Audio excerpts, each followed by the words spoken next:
মাটি তার জন্য সাক্ষী হয়ে দাঁড়াবে, তার গুনাহ তার জন্য সাক্ষী হয়ে দাঁড়াবে।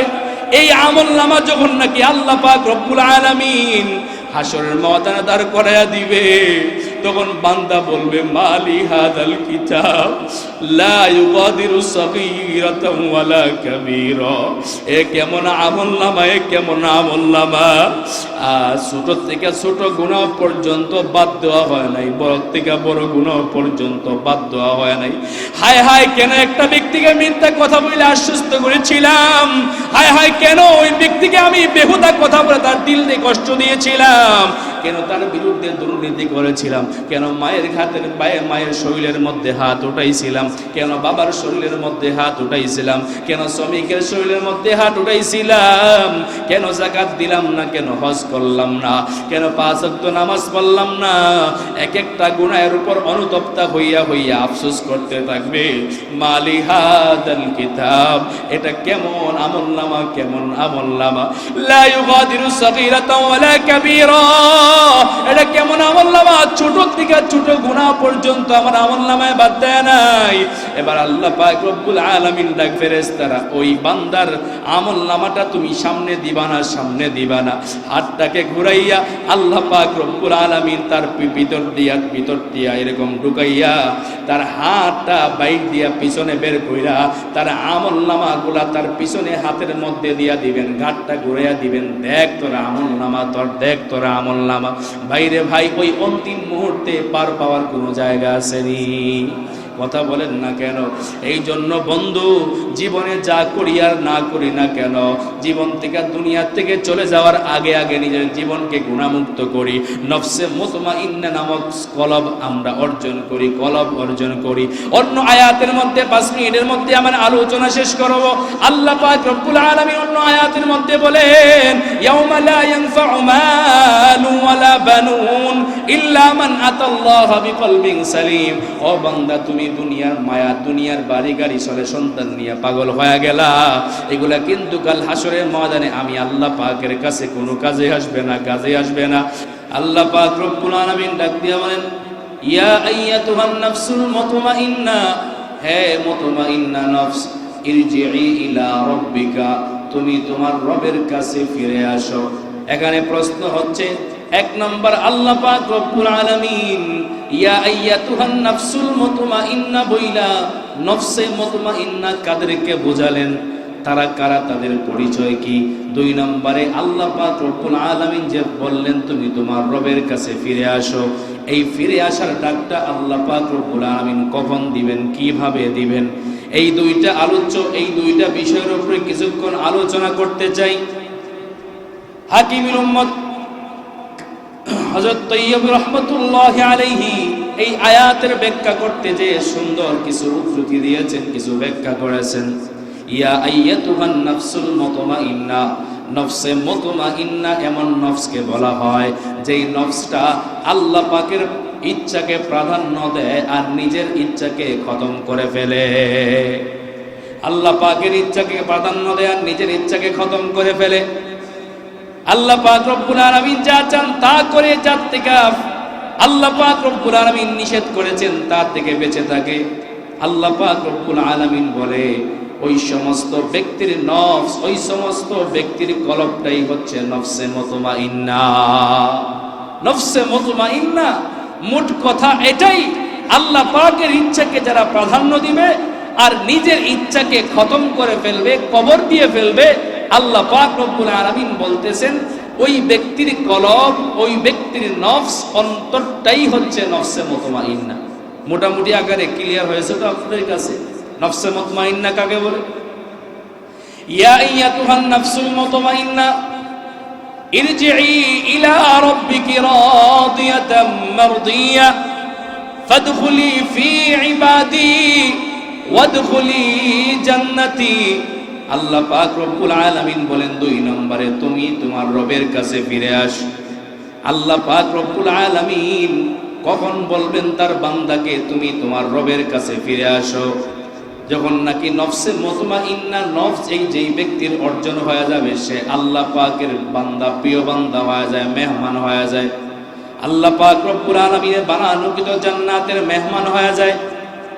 তখন আল্লাহ পাক রব্বুল আলামিন তার পেয়ারা বান্দাদের জান কবজ করার জন্য যখন নাকি মালাকুল মউতকে পাঠাবেন, মালাকুল মউতকে পাঠানোর পর আল্লাহ পাক রব্বুল আলামিন বলবেন, ও মালাকুল মউত, তুমি আমার প্রিয় বান্দা আমার মেহমানকে একা একা আনতে যাইবা না, ইস্তেকবাল জানানোর জন্য, আহলান সাহলান জানানোর জন্য তুমি আমার মেহমানকে আনার জন্য তোমার সাথে তুমি রহমতের ফেরেশতাদেরকে তোমার সাথে নিয়ে যাও। সুবহানাল্লাহ আসেনি? ইয়া আইয়াতুহান নাফসুল মুতমাইন্না, মানে নফসে মুতমাইন্না নফস আল্লাহ পাকের ইচ্ছাকে প্রাধান্য দেয়। তারা হচ্ছে আল্লাহ পাকের পেয়ারা বান্দা, আল্লাহ পাকের জান্নাতের মেহমান তারাই, আল্লাহ পাকের মেহমান তারা। আল্লাহ পাক রব্বুল আলামিন ওই সমস্ত বান্দাদেরকে জান কবজ করার জন্য যখন আল্লাহ পাক মালাকুল মউতকে পাঠাবেন, একা পাঠাবেন না, সাথে ফেরেশতা দিয়া পাঠাবেন। কথা বলেন না কেন? আল্লাহ পাক রব্বুল আলামিন ফেরেশতা দিয়া পাঠাবেন। এবার আল্লাহ পাক রব্বুল আলামিন ফেরেশতাদেরকে যে পাঠাবেন, কিন্তু আল্লাহ পাক বলতেছেন, ফেরেশতারা তোমরা যদি তোমাদের নূর, ফেরেশতারা কি দিয়া তৈয়ার? কথা বলেন। আমরা কি দিয়া তৈয়ার? মাটি আর জিন কি দিয়া তৈয়ার? আগুন দিয়া তৈয়ার। এবার মাটির মানুষ যখন নূর দেখবে সে চমকে যাবে, চমকে যাবে, চমকে যাবে, সে ঠিক থাকতে পারবে না, সে হতভম্ব হয়ে যাবে, জ্ঞানী হয়ে যাবে, মাথায় কাজ করবে না। এই জন্য আল্লাহ পাক রব্বুল আলামিন বলে, তোমরা তোমাদের ফেরেশতাদের নূরের আকৃতি আমার বান্দার সামনে যাইবা না। বলে কেমনে যাব? আল্লাহ পাক রব্বুল আলামিন বলে, আল্লাহ পাক ফেরেশতাদেরকে দূর থেকে একটা নূরের আলোয় আকৃতি ধরাইয়া দূর থেকে ফেরেশতা আসতে থাকবে, আর আল্লাহ পাকের প্রিয় বান্দা জান্নাতের মেহমানের চোখের মধ্যে এই আলোটা পড়তে থাকবে। সে মনে মনে চিন্তা করতে থাকবে, দুনিয়ার মধ্যে কত আলো দেখলাম, দুনিয়ার মধ্যে কত রং বেরঙের আলো দেখলাম, এত সুন্দর আলো, এত আকর্ষিত আলো আমি জীবনে কোনোদিন দেখি নাই। কি ব্যাপার? এই আলো কোত্থেকে আসতেছে, কিভাবে আসতেছে? আলোর এই প্রভাব, আলোর আকৃষ্ট তার নজরের মধ্যে পড়বে আর কল্পনা করতে থাকবে। যখন নাকি আকর্ষিত হতে থাকবে নূর নামক ফেরেশতার আলো, তখন কাছাকাছি আসতে থাকবেন, আসতে থাকবেন, আসতে থাকবেন। যখন নাকি জান্নাতের মেহমানদের সামনে আসবেন, আল্লাহ পাক রব্বুল আলামিন তখন এই ফেরেশতাকে মানুষের রূপে রূপান্তরিত করে দিবে। মানুষকে, ফেরেশতাকে মানুষের রূপে রূপান্তরিত করে দিবেন। এবার ফেরেশতারা ডাক দিয়া বলতে থাকবেন, হে নফসে মুতমাইন্না, তুমি বের হও, বের হও। তখন নফস প্রশ্ন করবে, আমি কোথায় বের হব? এবার সে বের হতে যাবে না, বের হতে যাবে না। আল্লাহর কাছে ডাক দিয়া বলবে, ওগো আল্লাহ, আপনার মেহমান সে বের হতে চায় না, বের হতে চায় না। তার কারণ হচ্ছে মানুষের সাথে দীর্ঘদিন দেহের সাথে আত্মার সম্পর্ক, রূহের সম্পর্ক থাকার কারণে, এই আত্মার সম্পর্ক দেহের সাথে থাকার কারণে দেহের সাথে একটা মহব্বত হয়ে গেছে, প্রেম জমে গেছে। এই মুহূর্তে তার আত্মাটা বের হতে যাবে না দেহ থেকে, এটাই স্বাভাবিক। মানুষ যখন 40 বছর সংসার করে, মানুষ যখন 20 বছর কোনো কোম্পানিতে চাকরি করে, জব করে, তখন কিন্তু সে যখন তার যে কোনো কারণে চাকরির থেকে অব্যাহত দিবে, তখন ওই জায়গা থেকে তার আশাটা অনেক কষ্টকর হয়ে দাঁড়ায়, ঠিক কিনা? তার কারণটা হচ্ছে, দীর্ঘদিন এই কোম্পানিতে আমি জব করলাম, দীর্ঘদিন এই স্বামীর সাথে আমি সংসার করলাম, এখন আমার স্বামী আমাকে ছেড়ে দিবে, এটা মানতে পারলাম না। যত কিছু করা লাগে তাই করে, এরপরে স্বামীর সংসার ভাঙতে চায়নি কেউ। কথা কোন নাকি? এই জন্য আল্লাহ পাক রব্বুল আলামিনের প্রিয় বান্দার দেহের সাথে আত্মার সম্পর্ক থাকার কারণে সে বের হতে চাবে না, বের হতে চাবে না। তখন আল্লাহ পাক রব্বুল আলামিন বলবে, ও জান্নাতের ফেরেশতারা, তোমরা দেরি করতেছো কেন? আমার মেহমানের সামনে আমার জান্নাতটা বাসায়া দাও। জান্নাত চির সুখের ঘর, জান্নাত চির সুখের ঘর, যদি জানতে অগো তুমি, মায়া ঘেরা রঙিন পৃথিবী নয় তো সুখের খনি, মায়া গেরা রঙিন পৃথিবী নয় তো সুখের খনি। তো আল্লাহ পাক রব্বুল আলামিন বলবে আমার মেহমানের সামনে তার জান্নাতটা, তার নামে যে বরাদ্দ হয়েছে জান্নাত, এই জান্নাতটা তার সামনে ভাসায়া দাও। তখন রহমতের ফেরেশতারা তার সামনে জান্নাতটা ভাসায়া দিবে। এই জান্নাত দেখতে থাকবে আর নাজ নিয়ামত দেখবে, জান্নাতের হুল ও গিরমানদেরকে দেখবে। অমতা অবস্থায় আল্লাহ পাক রব্বুল আলামিন বলবে ও মালাকুল মউত, দেরি করবা না, দেরি করবা না, জান্নাতের নিয়ামত দেখতে দেখতে তুমি আমার প্রিয় বান্দার জানটা কবজ করে দাও। সুবহানাল্লাহ বলেন। আল্লাহ পাক রব্বুল আলামিন বলে কুল্লু নাফসিন যায়িকাতুল মাউত, প্রত্যেকটা প্রাণীকে মৃত্যুর স্বাদ আস্বাদন করতে হবে। মায়ার নবী যখন মৃত্যু হয়েছে, মায়ার নবীর জান কবজ করার সময় মায়ার নবীর প্রত্যেকটা পশমের গোড়ার থেকে ঘাম ফোঁটা ফোঁটা ফোঁটা ফোঁটা বয়ে বের হয়েছে। এবার বলতে পারেন তাহলে মায়ার নবীর কষ্ট কি হয়েছে? মায়ার নবীর আত্মা বের হওয়ার সময় কষ্ট হয়েছে, কিন্তু মায়ার নবী বুঝেন নাই। কারণ হচ্ছে ছোটবেলা আমরা দেখতাম আজম যখন মুসলমানি করত, খতনা করত, খতনা করার সময় বিভিন্ন রকমের গল্প গুজবে তাকে মাথায় দিত। কথা কন, এখন তো ইনজেকশন দিয়া বেচেত করে ফেলায়। এখন কত আবিষ্কার, কত উন্নতের প্রযুক্তির দিনা চলে আসছে। আগের যুগতে এমন ছিল না। আজান দেখলো ভয়, আরে বাপরে, অমুক বাড়ি তমুক বাড়ি, অমুক দাদির কাছে পলায়া চলায়া এরপরও কাঁপলো না। কথা কন। এরপরে যখন ধৈর্য নিয়ে আসছে, মা ডাক দিয়া বলে আমার ছেলেটা মিষ্টি পছন্দ করে, মিষ্টিটা মুখের মধ্যে দাও। এবার ছেলে মিষ্টি আকর্ষণে মিষ্টি মুখের মধ্যে ঢুকাইলো। দাদি বলে আমার নাতিটা অমুক গল্প শোনার জন্য পাগল। এবার দাদি তার নাতিকে বিভিন্ন গল্প শোনানো শুরু করে। এবার তার ছেলের মধ্যে মুখের মধ্যে মিষ্টি, কানের মধ্যে গল্প আর গল্প, মজা নিতে নিতে নিতে নিতে মধ্যখানে আজম তার খতনা করে ফেলে। ঠিক কিনা? ঠিক তেমনি ভাবে এই খতনা করার কষ্ট আছে কিনা নাই? কথা বলেন না কেন? এই কষ্ট যে আছে, এই কষ্ট যে কেন বুঝে না? মুখের মধ্যে মিষ্টির মজা আর কানের মধ্যে তার গল্পের মজা। কথা বল। আর চোখের মধ্যে মানুষের হাসি, বিভিন্ন মানুষের বিভিন্ন কৌতূহল, সব দেখে তার মধ্যখানে যে কাটা হচ্ছে সে বলতে পারে না। আল্লাহ পাক রব্বুল আলামিন তার সামনে জান্নাতটা ভাসায়া দিবে। জান্নাতটা ভাসায়া দেওয়ার পর এবার আল্লাহ পাক রব্বুল আলামিন বলবে ও মালাকুল মউত, দেরি করবা না, আমার মেহমানকে কষ্ট দিবা না, জানটা কবজ করে নিয়ে আসো, জানটা কবজ করে নিয়ে আসো। ওই সময়ে জান কবজ করার সময় আল্লাহ পাক রব্বুল আলামিন তার প্রিয় বান্দার সাথে কথা বলা শুরু করবে।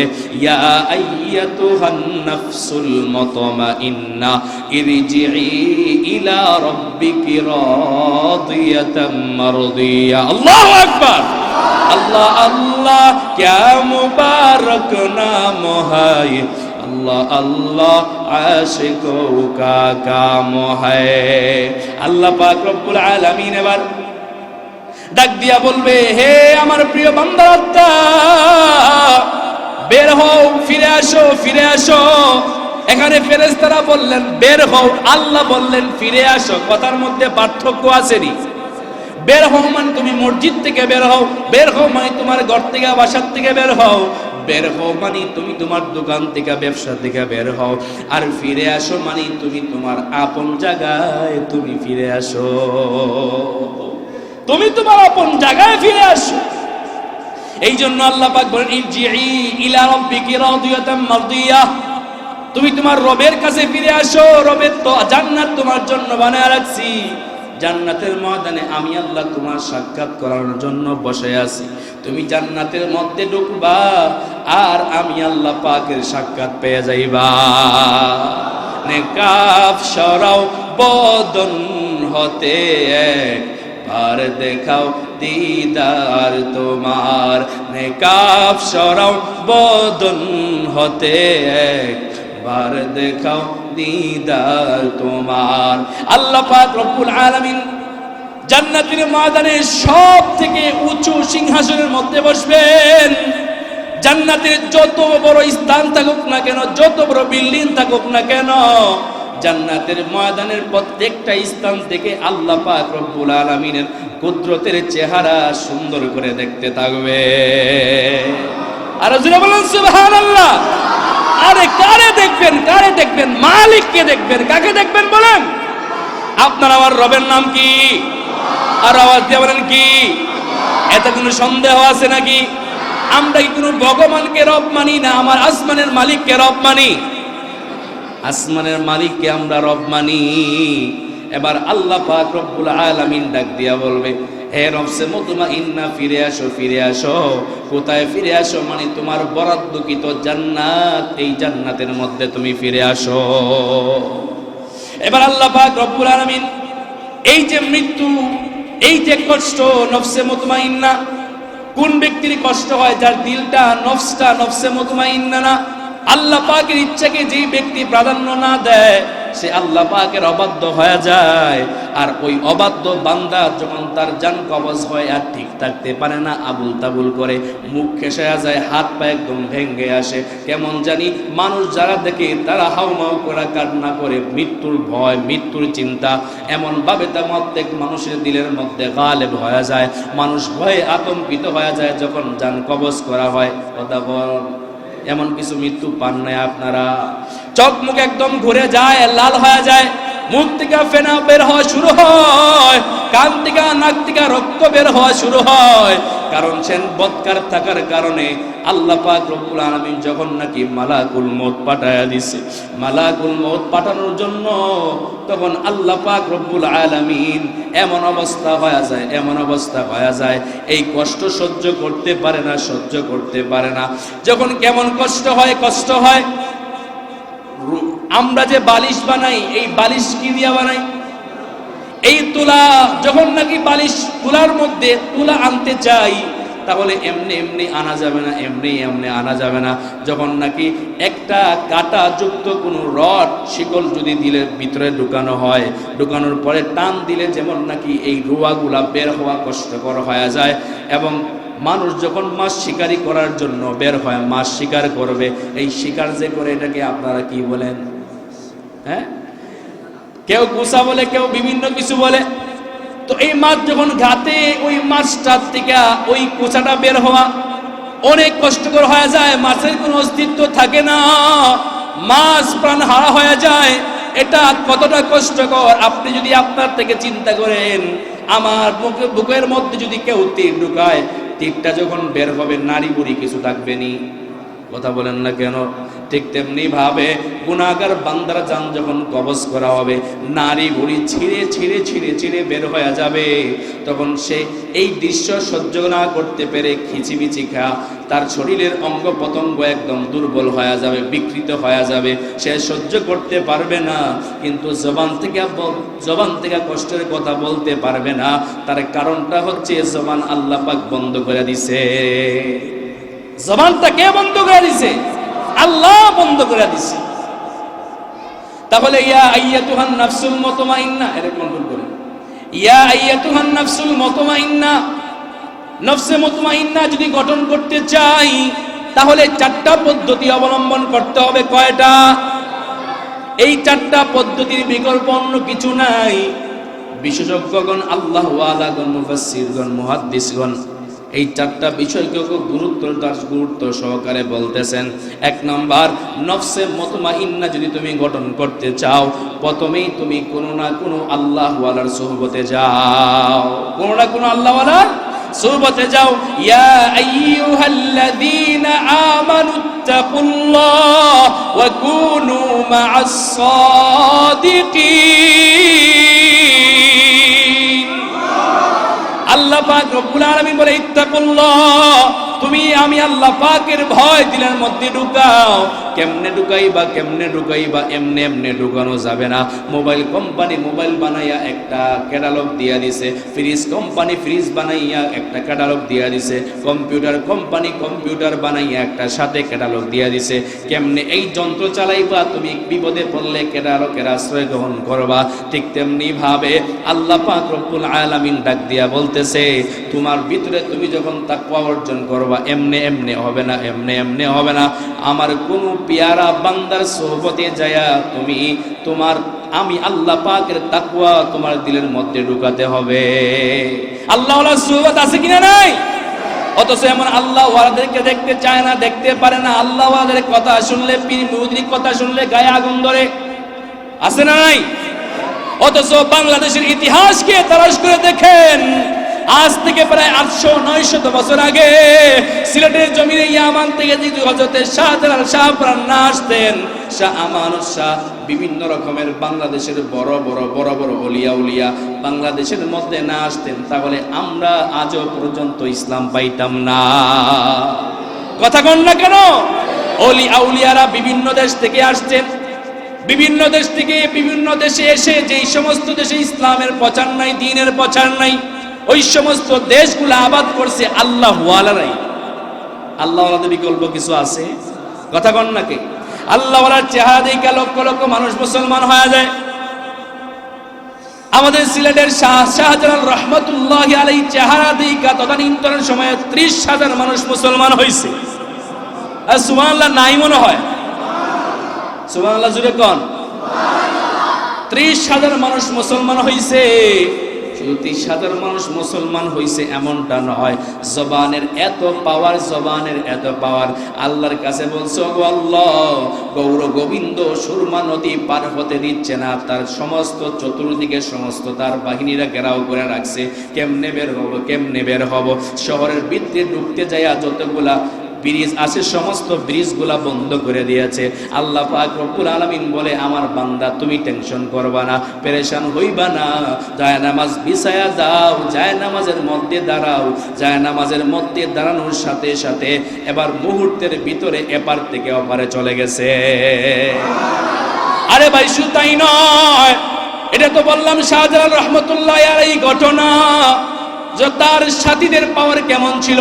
গৌর গোবিন্দকে যখন আজান দিয়া তার বিল্ডিং কে ধ্বংস করে দিয়েছিলেন, শাহজালাল দিয়েছিলেন না তার সাথী দিয়েছিলেন?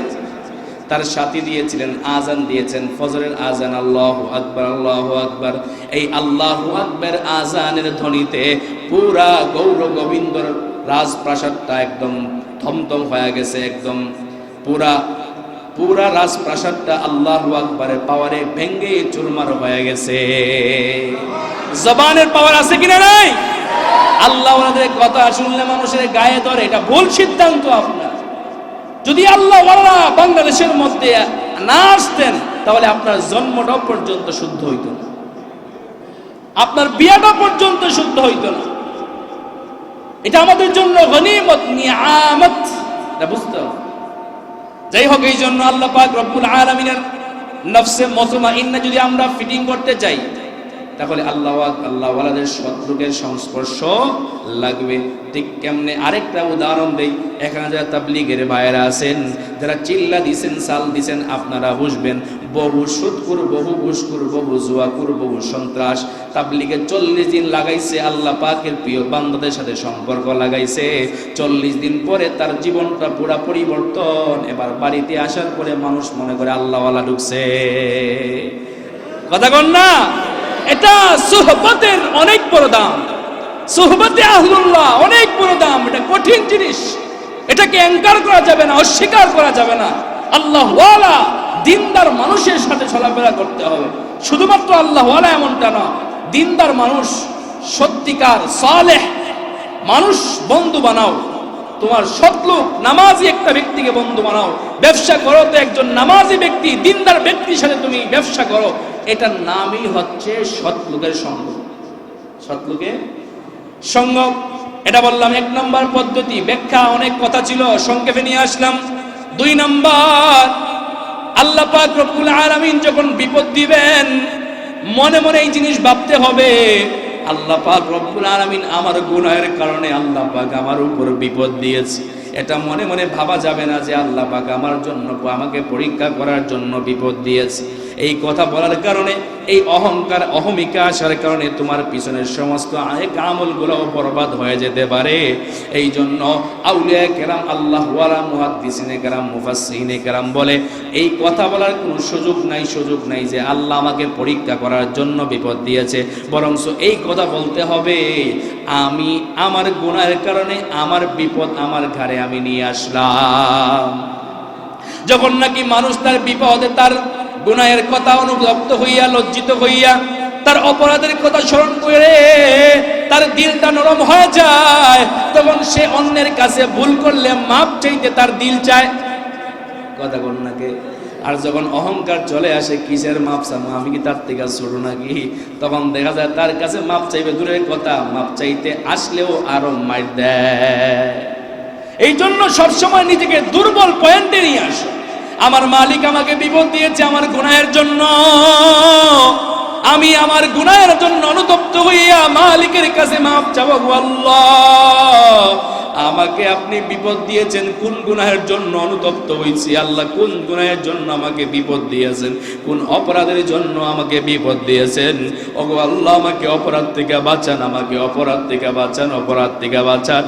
বান্দা যখন আল্লাহ পাকের কাছে বলবে, আল্লাহ পাক তার পিছনের গুনাহগুলো তো মাফ করবে, তো মাফ করবেই। আল্লাহ পাক রব্বুল আলামিন ওই সমস্ত বান্দাদেরকে জান্নাতের ময়দানের মেহমান হিসাবে কবুল করে নিবে। জান্নাতের ময়দানের মেহমান হিসাবে আল্লাহ পাক কবুল। তাহলে আল্লাহ পাক বিপদ দিলে মনে মনে এটা ধারণা করতে হবে কিসের জন্য?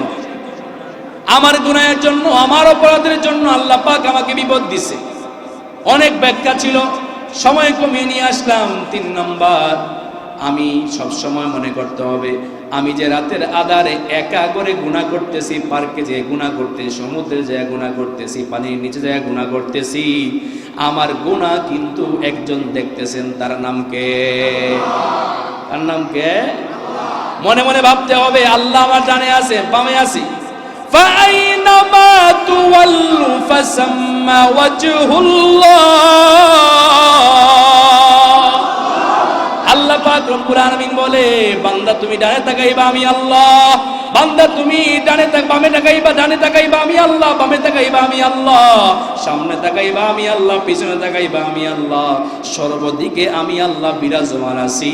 সিসি ক্যামেরার ভয়ে মানুষ দুর্নীতি করা বন্ধ করে দেয়, চুরি করা বন্ধ করে দেয়। তার কারণটা কি? সিসি ক্যামেরার ফুটেজের মধ্যে আমার অপরাধ বেসে যাবে।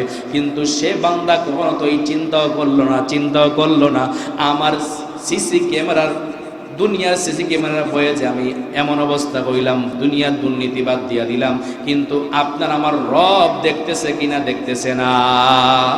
এই জন্য যখন নাকি মুমিন বান্দাই নিয়ত করবে, তার সামনে সুদের টাকা, ঘুষের টাকা, তার সামনে জিনা করার জন্য নারী সামনে চলে আসছে, মনে মনে চিন্তা করতে হবে, হায় আমি যখন জিনার মধ্যে নিবজ্জিত হব, আমার মালিক তো আমাকে দেখতেছে, আজকে মালিকের সামনে কেমন করে আমি গুনাহ করব।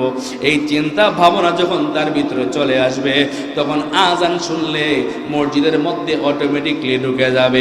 গুনাহের আসবাব যখন সামনে আসবে, মালিক দেখতেছে, এই চিন্তা করে গুনাহ থেকে সে সরে যাবে। এই জন্য মনে মনে 3 নম্বর এই ইরাদা করতে হবে, আমি যে অপরাধ করতেছি, গুনাহ করতেছি, দেখতেছেন কে? দেখতেছেন একমাত্র আল্লাহ দেখতেছেন। পারবো তো ইনশাআল্লাহ? এই নিয়ত করতে হবে যে আমি গুনাহ করতেছি, তো ওই গুনার সময় আমার মালিক আমাকে দেখতেছে। গুনার ভয়, এই গুনার ভয় মানে আল্লাহ পাকের ভয়, গুনাহ ছেড়ে দিব। সিসি ক্যামেরার ভয়ে দুনিয়ার দুর্নীতি বন্ধ হয়ে যায়, আর আল্লাহ পাক দেখতেছে, এই ভয়ে মানুষ গুনাহ থেকে বেঁচে যাবে। সন্দেহ হয়? কথা কন নাকি? আমরে নিয়ে আসতে হবে কথাগুলো। বসলাম আর চলে গেলাম, লাভ নাই। বসলাম আর চলে গেলাম, লাভ নাই। এটা হচ্ছে 3 নম্বর পদ্ধতি। 4 নম্বর পদ্ধতি বলবো নি?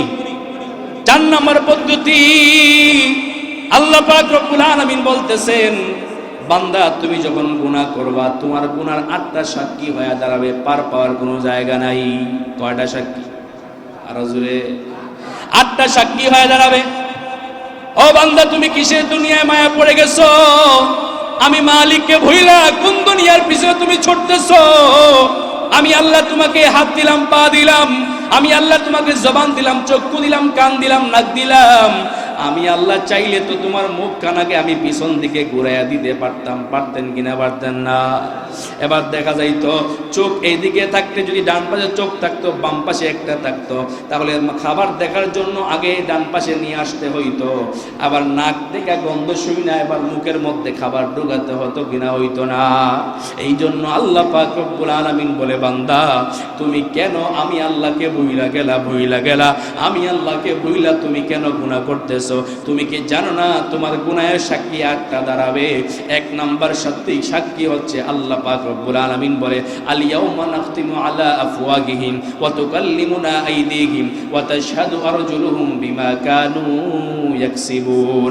আল্লাহ পাক রব্বুল আলামিন বলে, তোমার সাক্ষী হয়ে দাঁড়াবে তোমার হাত, তোমার সাক্ষী হয়ে দাঁড়াবে তোমার পা, তোমার সাক্ষী হয়ে দাঁড়াবে তোমার জবান, তোমার সাক্ষী হয়ে দাঁড়াবে তোমার চক্ষু, তোমার সাক্ষী হয়ে দাঁড়াবে তোমার অঙ্গ প্রত্যঙ্গ।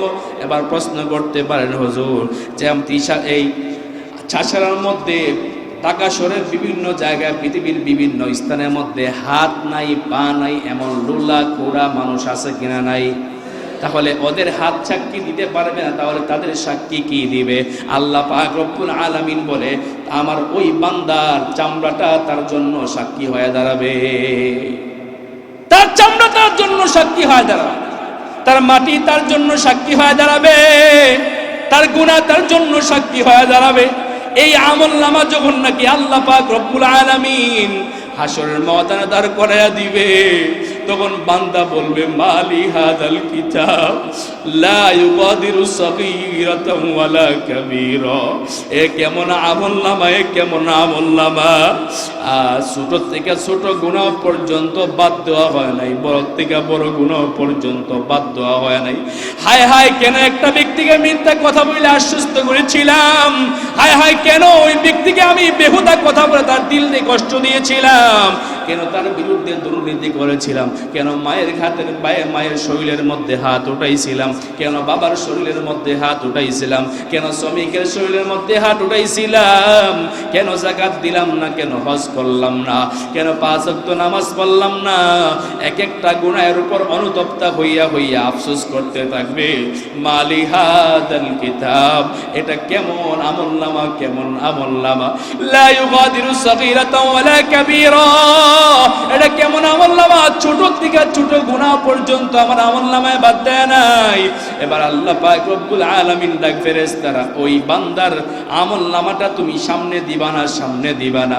হাতটাকে ঘুরাইয়া আল্লাহ পাক রব্বুল আলামিন তার ভিতর দিয়া এরকম ঢুকাইয়া তার হাতটা বাইর দিয়া পিছনে বের কইরা তার আমলনামাগুলা তার পিছনে হাতের মধ্যে দিয়া দিবেন, ঘাটটা ঘুরাইয়া দিবেন, দেখ তোর আমলনামা, তোর দেখ তোর আমলনামা। বাইরে ভাই, ওই অন্তিম মুহূর্তে পার পাওয়ার কোনো জায়গা আসেনি। কথা বলেন না কেন? এই জন্য বন্ধু, জীবনে যা করি আর না করি না কেন, জীবন থেকে দুনিয়া থেকে চলে যাওয়ার আগে আগে নিজের জীবনকে গুনাহমুক্ত করি। নফসে মুতমাইন্না নামক কলব আমরা অর্জন করি, কলব অর্জন করি। অন্য আয়াতের মধ্যে 5 মিনিটের মধ্যে আমার আলোচনা শেষ করব। আল্লাহ পাক রব্বুল আলামিন অন্য আয়াতের মধ্যে বলেন, ইয়াউমা লা ইয়ানফাউ মালুন ওয়ালা বানুন ইল্লা মান আতাল্লাহা বিকলবিন সালিম। ও বান্দা, তুমি দুনিয়ার মায়া, দুনিয়ার বাড়ি গাড়ি চলে সন্তান নিয়ে পাগল হয়ে গেলা, এগুলা কিন্তু কাল হাসরের ময়দানে আমি আল্লাহ পাকের কাছে কোনো কাজে আসবে না, কাজে আসবে না। শুধুমাত্র কেবলমাত্র আমি আল্লাহ পাকের কাছে বিকলবে সালিম, বিশুদ্ধ অন্তর, নফসে মুতমাইন্না অন্তরটাই আমি আল্লাহ পাকের কাছে কাজে আসবে। আল্লাহ পাক রব্বুল আলামিন বলে, দুনিয়ার মধ্যে তোমরা টাকাওয়ালাকে সম্মান দিয়া টাকাওয়ালাকে তোমরা সম্মানিত বললা, বাড়িওয়ালাকে সম্মান দিয়া বাড়িওয়ালাকে সম্মানিত বললা, এমপি মন্ত্রীকে তোমরা সম্মানিত ভেবে সম্মানিত ব্যক্তি হিসাবে তাকে সম্মান দিলা। আমি আল্লাহ পাকের কাছে বাড়িওয়ালার সম্মান নাই, আমি আল্লাহ পাকের কাছে গাড়িওয়ালার সম্মান নাই, টাকাওয়ালার সম্মান নাই, আমি আল্লাহ পাকের কাছে ক্ষমতাওয়ালা কোনো সম্মান নাই। যদি ওই ব্যক্তির কাছে আমল না থাকে, কলব পরিশুদ্ধ না থাকে, আল্লাহ পাক রব্বুল আলামিন বলে, উলাইকা কাল আনআম বাল হুম আদাল। যদিও তারা দেখতে মানুষ কিন্তু আমার কাছে চতুষ্পদ জানোয়ার শুয়োরের থেকে বড় নিকৃষ্ট, ঠিক কি না? চেহারাটা দেখতে ভালো, পোশাকটাও চমৎকার, অন্তরে তার কালি ভরা, কাজটা বড় কদাকার, ঠিক? চেহারাটা দেখতে ভালো, পোশাকটাও চমৎকার, অন্তরে তার কালি ভরা, কাজটা বড় কদাকার। ওই মানুষের ভিড়ে আজি, ওই মানুষের ভিড়ে আজি আসল মানুষ নাই রে নাই। মানুষ দেখতে চলো এবার জাদুঘরে যাই সবাই, ঠিক কিনা? হায় রে সাদের দুনিয়ায় মানুষ পাওয়া বড় দায়, মানুষ দেখতে চলো এবার জাদুঘরে যাই সবাই। শিক্ষার জুড়ে ডিগ্রির ভারে সাহেবের মাজা বাঁকা, মুস্কি হেসে সব অফিসে নেয় যে ঘুষের টাকা, ঠিক কি বলেন? যদি ওই ব্যক্তির কাছে যদি বিশুদ্ধ কলব বিকলবে সালিম থাকতো, ঘুষের টাকা খাইতো নি কোন? শিক্ষিত এই অমানুষদের আমার বলার কিছু নাই, শিক্ষিত এই অমানুষদের আমার বলার কিছু নাই। মানুষ দেখতে চলো এবার জাদুঘরে যাই সবাই, ঠিক কিনা? আরে সাদের দুনিয়ায় মানুষ পাওয়া বড় দায়, মানুষ দেখতে চলো এবার জাদুঘরে যাই সবাই, মানুষ দেখতে চলো এবার জাদুঘরে যাই সবাই। এই জন্য মানুষের আসল রূপ হচ্ছে, মানুষ ইহাকেই বলে যার কলব বিকলবে সালিম, গুনাহমুক্ত, নফসে মুতমাইন্না, আল্লাহ পাকের ইচ্ছাকৃত কলব জীবন যেই ব্যক্তির, ওই ব্যক্তি হচ্ছে আল্লাহ পাকের প্রিয়, আর ওই ব্যক্তির জন্য আল্লাহ পাক রব্বুল আলামিন জান্নাত বানায় রাখছে। এবার জান্নাতে যাইবেন না জাহান্নামে যাইবেন? এটা কইবেন তো? আমার ঠিকই প্রশ্ন করছি, কেউ কি আর কইব আমি জাহান্নামে যাবো? কে কইব নি? কেউ কইব না যে আমি আগুনে পুরবো, এটা কইব? এটা কইতো না কোনোদিন। কইব ঠিকই জান্নাতে যাবো, আগুন থেকে বাঁচতে চাই। তে আমল করেন না কেন? নিজের জীবন পরিবর্তন করেন না কেন? ফিকির করেন। আজকে অজু কইরা 2 রাকাত নামাজ পড়বেন ঘুমানোর আগে, আর নিজের জীবনে অঙ্ক মিলাইবেন। কি মিলাইবেন? নিজের জীবনে অঙ্ক মিলাইবেন, কি করলাম এই জীবনে আখিরাতের জন্য, এই একটা অঙ্ক মিলাইবেন। এই অঙ্ক যদি আপনি কয়েকদিন ধারাবাহিক মিলাইতে পারেন, কয়েক সপ্তাহ, কয়েকদিন, 40 যদি অঙ্ক মিলাইতে পারেন প্রত্যেক রাত্রে, ইনশাআল্লাহ ওয়াদা দিলেও কাফারা দিতে হবে না। ইনশাআল্লাহ, ইনশাআল্লাহ আপনার জীবন এমন পরিবর্তন হবে, দুনিয়ার রং ঢং আপনার ভালো লাগবে, রং ঢং ভালো লাগবে। সব আলোচনা ভুলে যান, এই কথা দিলের মধ্যে নিয়ে মসজিদ থেকে বের হন যে আমার আমল নামার হিসাবটা আমি প্রত্যেক রাত্রে 2 রাকাত নামাজ পড়ে আমি ঘুমানোর আগে আমার অঙ্কটা আমি মিলাবো। যদি আমি এখন মারা যাই ঘুমানোর পরে আমার কি হবে, আমি কি করলাম আখিরাতের জন্য, এই চিন্তা করবো তো ইনশাআল্লাহ। আমার তাবলীগের ভাইয়া যারা আসছেন ফিকির করবো তো ইনশাআল্লাহ। নিয়ত এটা করতে হবে, হাজারো আমল আর একটা নিয়ত। এই নিয়ত আল্লাহ ওয়ালা বলেন হাজারো লক্ষ রাকাত নামাজ আর এই একটা ফিকির সব কিছুকে পিছনে ফেলে দিবে। একটা ফিকির, এই একটা ফিকির মাত্র। এই জন্য নিজেকে নিজে অনুতপ্ত হইয়া সব সময় ঘুমানোর সময় একা বসে আছেন, গাড়িতে বসে আছেন, হিসাব মিলান জীবন আর আখিরাতের সাথে। কি করলাম আখিরাতে, কি করলাম পরকালের জন্য। এই চিন্তার মধ্যে যখন মানুষ ঢুকে যাবে, মানুষের ভিতরে খোদার ভয়, তাকওয়া অর্জন হয়ে যাবে, গালেব হয়ে যাবে তার কলবের মধ্যে। আর ইনশাআল্লাহ তাহাজ্জুদ পড়বেন, তাহাজ্জুদের বিকল্প কোনো কিছু। রাত 12টা 1টার সময় ঘুমান, 12টার পরেই তো তাহাজ্জুদের সময় চলে আসে, 2 রাকাত নামাজ পড়ে তাহাজ্জুদ। আফসোস লাগে, আফসোস লাগে। দিনের পরিবেশে বসে, তাবলীগের নিসবতে এসে, খানকার নিসবতে এসে, মাদ্রাসার নিসবতে এসে আমরা ঘুমামো, কিন্তু তাহাজ্জুদ পড়বো না। এর থেকে হতভম্ব, এর থেকে নগণ্য আর জঘন্য কোনো কাজ হতে পারে, জঘন্য কাজ হতে পারে। এই জন্য দিনের পরিবেশে আসছি তো আমরা তাহাজ্জুদ ইনশাআল্লাহ 1 রাত মিস করবো না। পারবো তো ইনশাআল্লাহ?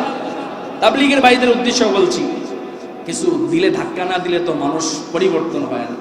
এই জন্য আরো 2 রাত আছে, 2 রাত আছে না এখনো পর্যন্ত। নিয়ত করবো ইনশাআল্লাহ যে আজকে আগামীকালকে যে 2 রাত আসি, এই 2 রাত মিনিমাম 8 রাকাত করে তাহাজ্জুদ পড়বো। কয় রাকাত? কথা বলেন, কয় রাকাত? 8 রাকাত করে তাহাজ্জুদের নামাজ পড়বো। তাহাজ্জুদের নামাজ পড়ার প্রত্যেক 2 রাকাত নামাজ পড়ার পরে কিছুক্ষণ ইস্তেগফার পড়বো, দুরূদ শরীফ পড়বো। আল্লাহ আল্লাহ আল্লাহ আল্লাহ আল্লাহ আল্লাহ আল্লাহ আল্লাহ, এরকম আল্লাহ আল্লাহ যখন বলবেন দিলটা নরম হয়ে যাবে, দিলটা নরম হয়ে যাবে, চোখ থেকে ফুটা ফুটা হয়ে পানি বের হবে, তখন আবার দাঁড়ায় যাবেন, আবার নামাজ পড়বেন, আবার এরকম আল্লাহ বলবেন, ইল্লাল্লাহ বলবেন, লা ইলাহা ইল্লাল্লাহ, আস্তাগফিরুল্লাহ আস্তাগফিরুল্লাহ, আল্লাহুম্মা সাল্লি আলা মুহাম্মদ। দেখবেন চোখ থেকে ফুটা ফুটা হইয়া পানি বের হয়, আবার নামাজে দাঁড়িয়ে যাবেন, ইনশাআল্লাহ আপনার নামাজের শেষ পর্যায়ে এমন একটা অবস্থা হবে, মালিকের কুদরতির পায়ে সিজদার থেকে মাথা উঠাইতে আপনার আর মন চাবে না। পারবো তো ইনশাআল্লাহ? পদ্ধতি শিখাইয়া দিলাম, এটা শিখতে, এগুলা অর্জন করতে বহু আল্লাহ ওয়ালাদের দরবারে ছুটতে হয়েছে, বহু আল্লাহ ওয়ালা সোহবত। এই জিনের জীবনটা এগুলো বললে অ্যাঙ্কার হয়ে যায়, এই জন্য বলি না। ছাত্র জমানার থেকে ঢাকা শহরে যত আল্লাহ ওয়ালা ছিলেন, বৃহস্পতিবারে প্রত্যেক আল্লাহ ওয়ালাদের খানকায় চলে যাইতাম, তাবলীগের মার্কায় চলে যাইতাম, কখনো কাকরাইল চলে যাইতাম, যাত্রাবাড়ির মার্কাজ কখনো চলে যাইতাম, কখনো বুজুর্গানে দিনে সুহবতে চলে যাইতাম। এখন আমি যখন বাড়িতে ঢুকি, আব্বুর কাছ থেকে যখন ইসলাহ সংশোধনী আলোচনা শুনি, ভাত খাইতেও ইসলাহ, হাঁটলেও ইসলাহ, যেখানে যাই আব্বা ইসলাহ, এই ইসলাহ, ফোন দিলেও ইসলাহ। আমি মাঝে মধ্যে কই, আব্বু আজকে আলোচনাটা অনেক সুন্দর হয়েছে, আস্তাগফিরুল্লাহ আস্তাগফিরুল্লাহ পড়ো, এই তাহলে তুমি কেন বলবো? তোমার তো জীবন নষ্ট করে দিবে। এইরকম বাপ পাওয়া অনেক ভাগ্যের ব্যাপার। আলেমের ঘরে আলেম হওয়া, কিন্তু এই আলেমের তো ঠিক রাখা অনেক কঠিন ব্যাপার। আল্লাহ পাক অনেক বড় নিয়ামত আমাকে দিয়েছে, আল্লাহ পাক হায়াতের মধ্যে তৈবা দান করো, আমিন গণ। আল্লাহ পাক সুস্থতা জিন্দেগি দান করে। 4 দিন বাড়িতে থাকবো, ওইদিকে বিবাড়িয়া, ওইদিকেই মাহফিল। তা আব্বু ফোন দিয়ে বলতেছিল গত বৃহস্পতিবারে যে প্রায় 10 দিন থাকবো না, শহরে থাকবো, আসবা একা একা বাড়িতে ঘুরে যাইবা, আমাকে দেখবা না। তা আব্বু আমার প্রতি দুর্বল, ওই কারণে ভাই ছিলাম 2 জন, আছি এখন আমি একা। তো ভবিষ্যৎ প্ল্যানিং অনেক কিছুই আছে, এই জন্য আমার প্রতি একটি নজর থাকে। আর ছোটকাল থেকে তো এই পর্যন্ত দেখে আসছি, একটা রাতও আব্বুকে কান্নাকাটি ছাড়া পাওয়া যায় না, এই পর্যন্ত দেখে আসতেছি। রাত গভীর হয়ে গেছে, ঘরের কোণে থাকলে ঘরে, মাদ্রাসায় থাকলে মাদ্রাসা, যে যে প্রান্তে থাকে, কে যেন পাখির মতো গুনগুনায় আল্লাহর কাছে কান্না করতেছে। এমন ব্যক্তি না দুনিয়ার মধ্যে আছে দেখাই, মাদারীনগর মাদ্রাসার মোহতামিম সাহেবদের মতো ব্যক্তি, ফরিদাবাদের মিজানুর রহমান আবু সাঈদ সাহেবের মতো ব্যক্তি, যাত্রাবাড়ি শেখ সাহেবের মতো ব্যক্তি, ওদের মতো বড় বড় আজিমুল শান, তার কাকরাইলের জুবাইর সাহেবের মতো একজন মজলুম আলেম, ওনাদের মতো ব্যক্তিদের কারণে আজকে দুনিয়া, বাংলাদেশ, পৃথিবী টিকে আছে। আর না এই পৃথিবী কখন উল্টে যাই, তুমি যে পাপ আমরা করি, যে গুনাহ আমরা করি। যাক, এই কথা বললে অনেক বলা যাবে, আমার মুখ ছুটলে আবার সমস্যা। যতটুকু বললাম আল্লাহ পাক রব্বুল আলামিন অতটুকুর উপর আমল করার তৌফিক দান করো, সবাই বলেন আমিন। আলহামদুলিল্লাহ রাব্বিল আলামিন। রব্বানা যালামনা আনফুসানা ওয়া ইল্লাম রব্বিরহামহুমা কামা রাব্বায়ানি সগীরা ওয়া কুর রব্বিরহামহুমা কামা রাব্বায়ানি সগীরা। আয় আল্লাহ, তুমি তাকায় দেখো না তোমার কোরআনের মহব্বতের বান্দারা, আয় আল্লাহ দীর্ঘক্ষণ সব ব্যস্ততা ফালাইয়া তারা মাহফিলের মধ্যে বসে গেছে। আয় আল্লাহ, আমার কাছে দেওয়ার মতো কিছু নাই, আমি তো গুনাহগার। আজকে যারা হাত উঠাইলাম, মাহফিলে অংশগ্রহণ করলাম, কাউকে তুমি খালি হাতে ফিরাইয়া দিও না গো আল্লাহ। আয় আল্লাহ, তুমি আমাদেরকে কবুল করে নাও। দুনিয়ার গরম ভাত আমরা মুখের মধ্যে ঢুকাইতে পারি না গো। দুনিয়ার আমরা গরম চা, গরম পানি মুখের মধ্যে ঢুকাইতে পারি না। আয় আল্লাহ, একটু বেতের বাড়ি আমরা সহ্য করতে পারি না। আয় আল্লাহ, জাহান্নামের আগুন আমরা কেমনে সহ্য করবো গো? কবরের মধ্যে পোকা বাগুর বিষাক্ত সাপের চুম্বন আমরা কেমনে সহ্য করব? আয় আল্লাহ, আপনি আমাদেরকে মাফ করে দেন। আয় আল্লাহ, আমাদেরকে জান্নাতে ফয়সালা করে দেন। আজকে যারা দুনিয়ার মাহফিলে কোরআনের বয়ান শুনলাম, আয় আল্লাহ, জান্নাতের ময়দানে আপনি যখন বয়ান করবেন, রাসূল যখন বয়ান করবে, সাহাবায়ে কেরামরা যখন তেলাওয়াত করবে, আয় আল্লাহ, ইসরাফিল আলাইহিস সালাতু ওয়াস সালাম যখন তোমার শানে হামদ বলবে, আয় আল্লাহ, ওই মাহফিলে আমাদেরকে অংশগ্রহণ করার তৌফিক করে দিও আল্লাহ। আয় আল্লাহ আমার তাবলীগের নিসবতের বাইরে আসছে, কত ব্যস্ততা ফালাইয়া চলে আসছে গো আল্লাহ। কেউ ব্যবসায়ী, কেউ চাকরিজীবী, কেউ পড়ালেখার মধ্যে আছে। আয় আল্লাহ, আয় আল্লাহ তুমি তাদের আসা যাওয়াই মেহনতকে কবুল করে নিও আল্লাহ। আয় আল্লাহ আমরা এখানে যারা আছি প্রত্যেকেই কোনো না কোনো মুসিবতের মধ্যে আছি, বিপদের মধ্যে আছি। আয় আল্লাহ তুমি আমাদেরকে সব ধরনের মুসিবত থেকে হেফাজত করে দিও গো আল্লাহ। আনেওয়ালা বিপদ থেকে হেফাজত করে নিও গো আল্লাহ। আয় আল্লাহ আমার কণ্ঠের মধ্যে, জবানের মধ্যে নূর এবং বরকত দান করে দিও আল্লাহ। আয় আল্লাহ বিশেষ করে আমাদের যাদের মা নাই, বাবা নাই, আমার সামনে এই মুহূর্তে বহু ব্যক্তি আছে যার মা নাই, যার বাবা নাই। আয় আল্লাহ মা হারা এতিম, বাবা হারা এতিম, জানে তার দিলের মধ্যে কতটা কষ্ট। আয় আল্লাহ আজকে দুনিয়ার মধ্যে আমরা ফরিয়াদ করতেছি, আয় আল্লাহ তুমি আমাদের কবরবাসী কবরকে শান্তির ফয়সালা করে দাও আল্লাহ। আয় আল্লাহ আমাদের মায়ের মা বাবা যারা জীবিত আছে তাদেরকে লম্বা হায়াত, নেক হায়াত, সুস্থতার জিন্দেগি দান করেন আল্লাহ। আয় আল্লাহ, আয় আল্লাহ বিশেষ করে আমাদেরকে ঈমানি মৃত্যু দান করো। সেজদার হালতে, রুকুর হালতে, কোরআন তেলাওয়াত অবস্থায়, তাহাজ্জুদের যায় নামাজে, রোজা রাখা অবস্থায়, কাবা ঘর তওয়াফ করা অবস্থায় রাসূলকে আসসালামু আলাইকা ইয়া রাসূলুল্লাহ বলার সময় মৃত্যু দিয়া দিও আল্লাহ। আয় আল্লাহ বেঈমান বানাইয়া, তোমার নাফরমান বানাইয়া দুনিয়া থেকে নিয়ে নাও। আয় আল্লাহ, আয় আল্লাহ আমাকে যারা মহব্বত করে তাদেরকে তুমি দুনিয়া ও আখিরাতে অশেষ কল্যাণ দান করে দাও।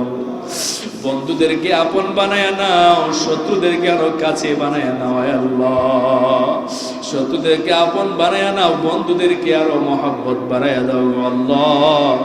এই মুহূর্তে নাম ধরে ধরে মায়ার নবীর রোজা মুবারকে হাজারো কোটি দুরুদ ও সালাম পৌঁছাইয়া দিও আল্লাহ।